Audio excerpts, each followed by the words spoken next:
स्वागत है आपका नित्या क्लासेज अकलेरा के इस YouTube चैनल में।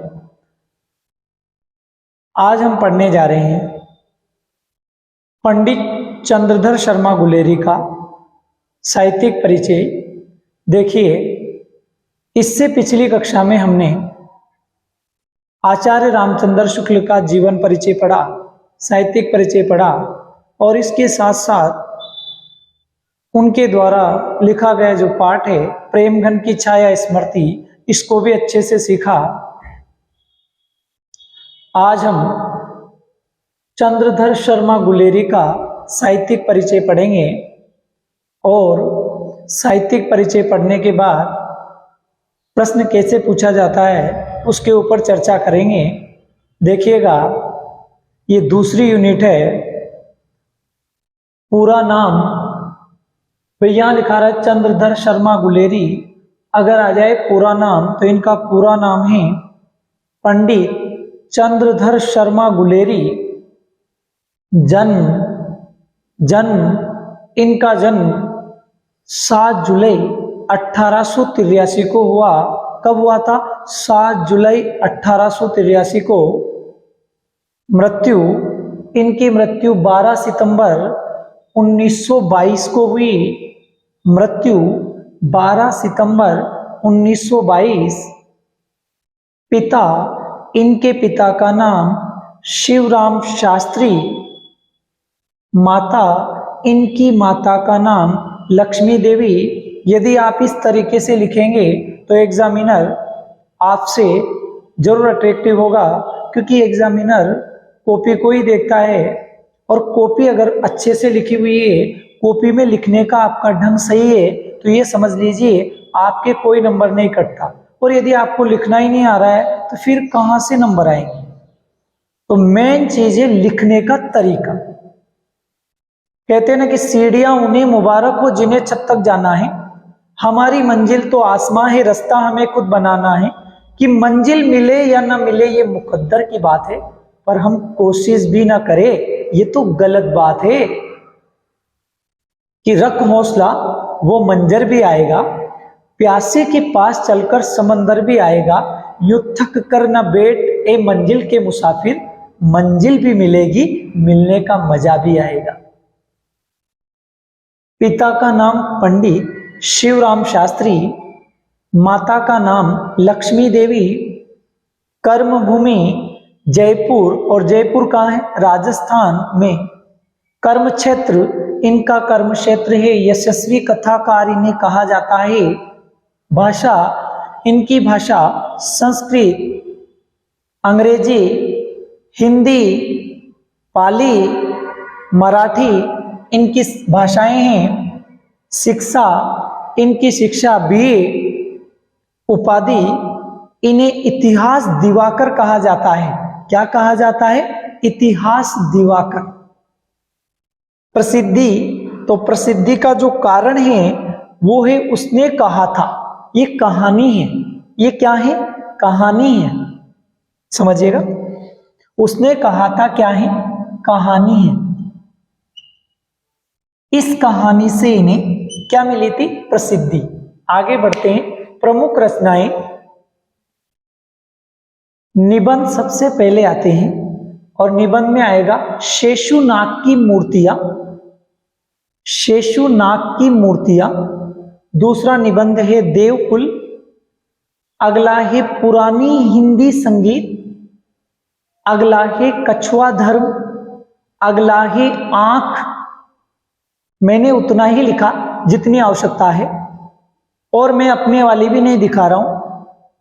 सही से लिखने के कारण थोड़ा टाइम लगता है, और उस टाइम को बचाने के कारण मैंने पहले ही लिखा, क्योंकि कुछ बच्चे कमेंट करते हैं कि sir time is money, time से बढ़कर कुछ भी नहीं है।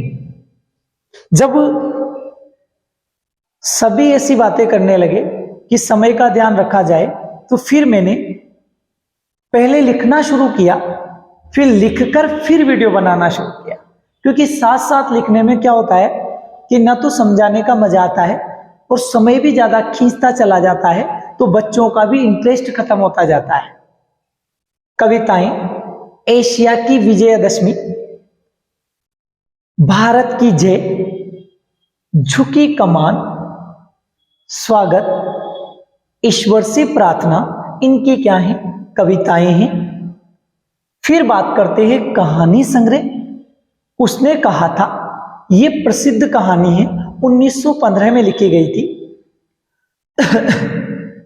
सुखमय जीवन, बुद्धू का कांटा। और पत्रिकाओं की यदि बात करें तो किन किन पत्रिकाओं में इन्होंने योगदान दिया?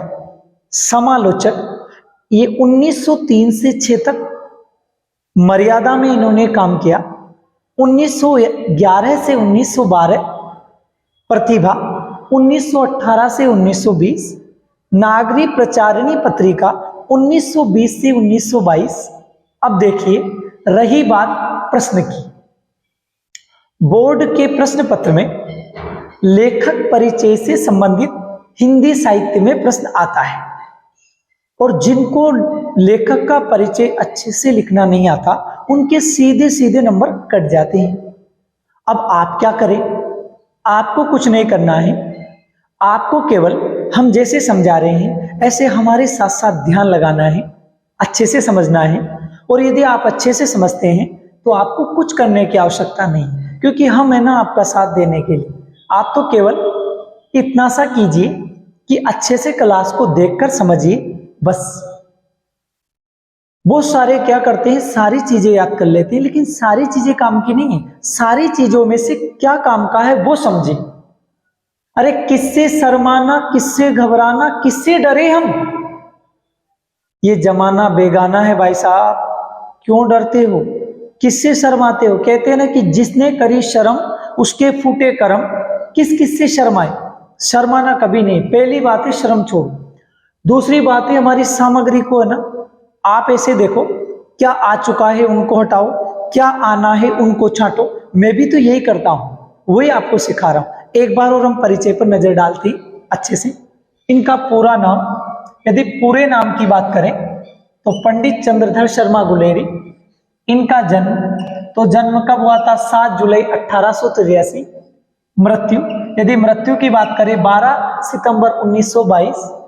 पिता, तो इनके पिता का नाम था शिवराम शास्त्री। माता, इनकी माता का नाम है लक्ष्मी देवी। कर्मभूमि, इनकी कर्मभूमि जो रही वो है जयपुर, और जयपुर कटे न पड़े राजस्थान में। और अपन कहाँ के निवासी? राजस्थान के। कर्म क्षेत्र, कर्म क्षेत्र इनका क्या है भाई? इन्हें यशस्वी कथाकार कहा जाता है।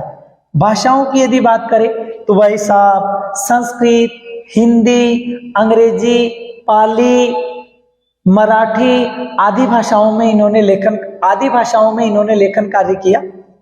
और आदि भाषाओं की जानकारी, शिक्षा की यदि बात करें तो बीए तक। उपाधि की यदि बात करें तो इन्हें इतिहास दिवाकर कहा जाता है। क्या कहा जाता है? इतिहास दिवाकर।